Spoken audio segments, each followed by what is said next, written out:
With the latest incident जो भी हुआ है, जो एक बच्चा बेचारा मार दिया गया जस्ट बिकॉज उसकी फियांसी को उनसे शादी नहीं करनी थी और अपने बॉयफ्रेंड से शादी करनी थी, तो where are we heading forward with this so called Gen Z society, या फिर जो भी हम उनको बच्चों को जो भी शिक्षा दे रहे हैं, क्या हम किस किस डायरेक्शन में आगे बढ़ रहे हैं कि उस बच्ची को ये लगा कि अपने माँ बाप से बात करना डिफिकल्ट है और उनको बताना डिफिकल्ट है कि यहाँ शादी नहीं करनी है या करनी है, और उसको वो सही लगा उसको जाके दूसरे बच्चे को मार देना, उसको धक्का दे देना।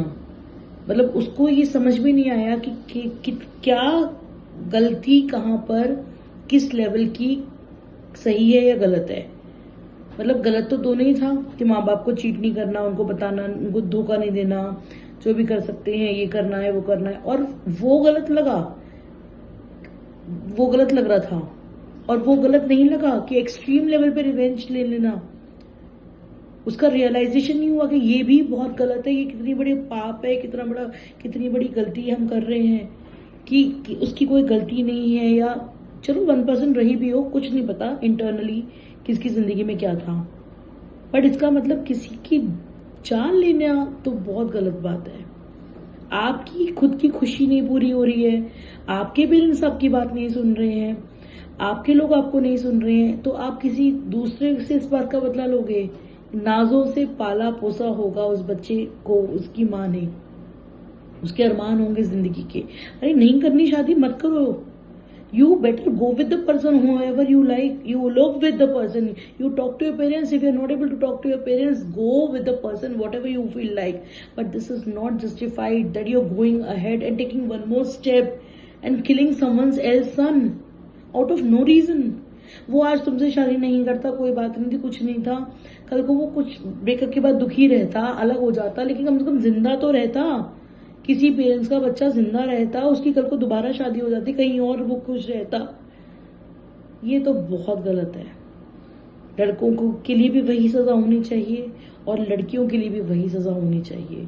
बेल मिल गया, कुछ मिल गया, कंफर्टेबल हो गए, सॉफ्ट लॉ हो गया, गलत है। प्लस यहाँ बहुत जबरदस्त मेरे हिसाब से एक रिस्पॉन्सिबिलिटी हमारी अपब्रिंगिंग की, पेरेंट्स की, चीजों की भी बनती है कि हम अपने बच्चों को इतना स्पेस दें, उनसे इतनी बात करें, उनको इतना समझें और जानें कि भाई वो हमसे आके बोल सके कि ये सही है, ये मैं नहीं कर सकता, या ये मैं नहीं कर सकती मम्मी पापा, ताकि उनको कोई फोर्स ऐसा फीलिंग दिमाग में ना आए कि भाई अगर उन्होंने हमारे जो डिसीजन है उसके अगेंस्ट कुछ किया तो कुछ बहुत गलत हो जाएगा या हो जाएगा। कल को अपने संग भी कुछ कर सकती थी, कल को शादी हो जाती और ज्यादा परेशान हो जाती तो कल को अपने संग भी कुछ कर लेती।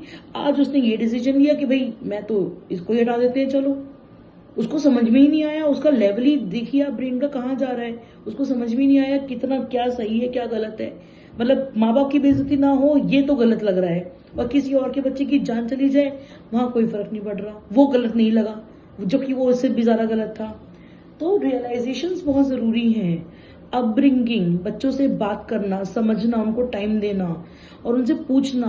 अगर तुम्हारी मर्जी नहीं है तो प्लीज वो डिसीजन मत लो, क्योंकि किसी की लाइफ से खेलना ये बहुत बहुत बहुत ही, I don't even have words to talk about it. I am so disheartened and I feel so bad about it, and this is something which is बहुत ज्यादा पेनफुल है टू इमेजिन दिस सिचुएशंस।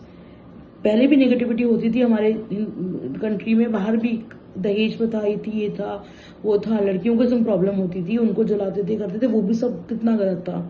पर thankfully awareness की वजह से चीजों में फर्क आया, we have realise what is wrong what is not wrong. तो आज भी वो चीजें ओपन है, लड़कों के लिए भी सजा होती है, लड़कों की बल्कि लॉ स्ट्रिक्ट रहते हैं कि आप नहीं कर सकते, ये नहीं कर सकते, तो वो लॉज लड़कियों पे भी अप्लाई होते हैं। And if she has done something they are eligible, they should be punished actually for this very big sin. And this is very disheartening, this is very disgusting in fact, that you are not realizing your responsibility. Life is life is very important thing, life से बड़ी कुछ नहीं होता। शादी आज है नहीं है, तुम्हें अकेले रहना है, तुम्हें जो करना है करो यार तुम्हारी जिंदगी में, but you are no one to take someone else life. इंसान को इसलिए भगवान ने बनाया है कि हम प्रोजनी दें, हम लाइफ दुनिया में लेकर आए। हमको ये हक नहीं है कि हम किसी की लाइफ ले लें। So it's high time. Please go ahead, look at your kids, talk to them before taking any major decisions of their life. कि ऐसा कुछ ना हो, इस तरह की चीजें ना हो। और जो हुआ है, I think court and people and everyone is there to take decision and to whatever जो भी होगा आगे होगा। पर ऐसी सिचुएशंस नहीं आनी चाहिए। ये बहुत ही दुखदाई है and I am really disheartened about it.